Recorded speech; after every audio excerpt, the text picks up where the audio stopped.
released that she should? A cover. All is Fair in Love by Stevie Wonder from Visions. Right. That'd be fun. I have an answer. Yeah. I was just talking about that. That's one of those. It's like Unchained Melody. You know, Right. it takes one of those God-given talents, you know, to be able to sing that song. Because the song doesn't need much instrumental. The less would, you know, one piano would be best, you know. Right, well, Stevie a voice Wonder like writes musical sentences that, you know, are flowing, and you have to, that would be awesome. Yeah. And It's then a thought. you get fair game. Oh, well, I'd like to hear her sing Shades of Scarlet Conquering by Joni Mitchell off of Hissing Summer Lines. That's easy. Wow. Let's make a double solo album. And each have a disc.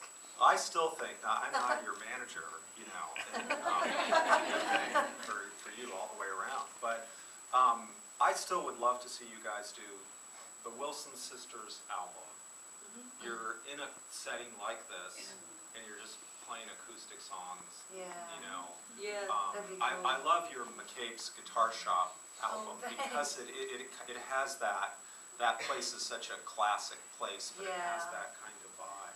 It'd be fun to cover songs too, you know, like do songs, cover songs, and do harmonies. You know, a few. Just there's so many great songs that, again, there's that. It's the DNA and the soundtrack of our lives to have these songs we grew up with and songs that are meaningful. And we hope that sticks, you know, with other songs now because they're becoming anonymous with technology and. Is that Gaga, or is that, you know, which pitch-corrected vocalist is that? You know, it's kind of hard to tell who they are.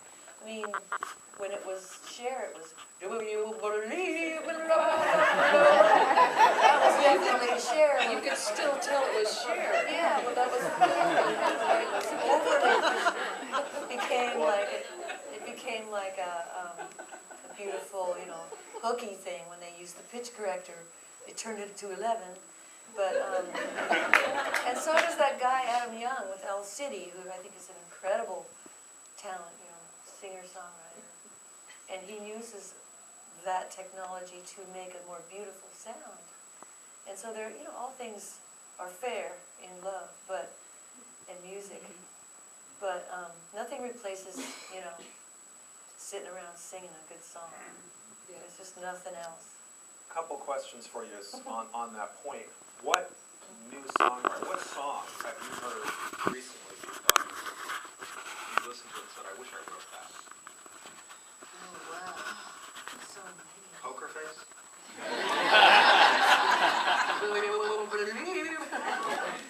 New song.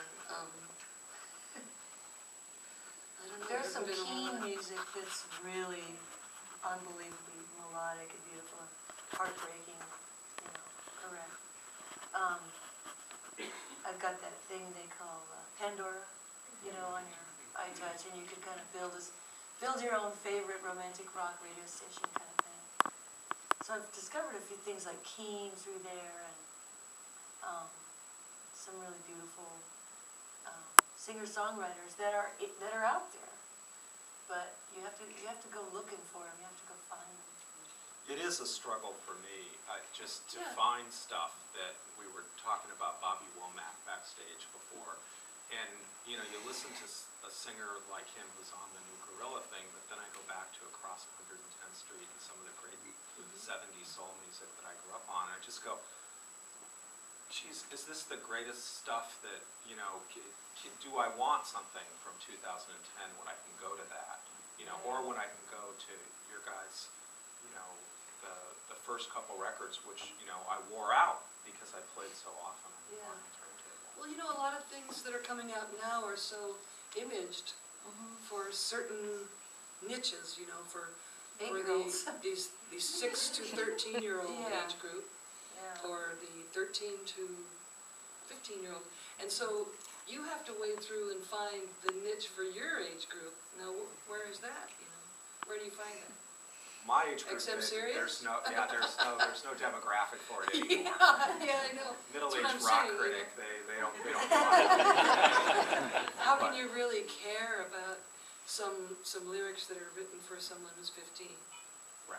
You know, that's And- a rhetorical question. And when you guys were making your first few albums, there was no sense, and maybe by '85, there was a sense, who are we marketing to? At least there was a label then, and guys in satin Yeah. jackets who were trying to figure that out. Yeah. But certainly those first couple records, my sense is that you're just trying to write great songs. You're trying to tell the story of your lives in those songs. Yeah.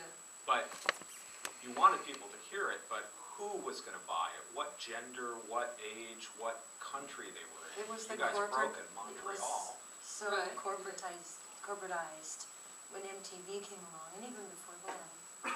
But are you talking about the 80s again? No, I'm talking about the Before. 70s when Okay. you're first crafting songs. Oh, yeah. You're writing them without a sense of it being a commercial product. Yeah, because it was really different. We're just writing from our own influences. Mhm. Trying to be, universal, writing as hippie girls living in a sort of a commune place up in Vancouver with no knowledge of the world. That was, I guess, a blessing for songwriting.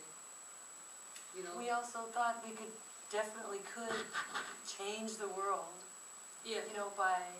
with music and inspiration, poetry, because our world and the world had already been changed in the 60s with the Beatles and how it shifted culture within under 10 years. The entire culture went just 360. Is this October 9th? At least tomorrow is John Lennon's. Yeah. Tomorrow?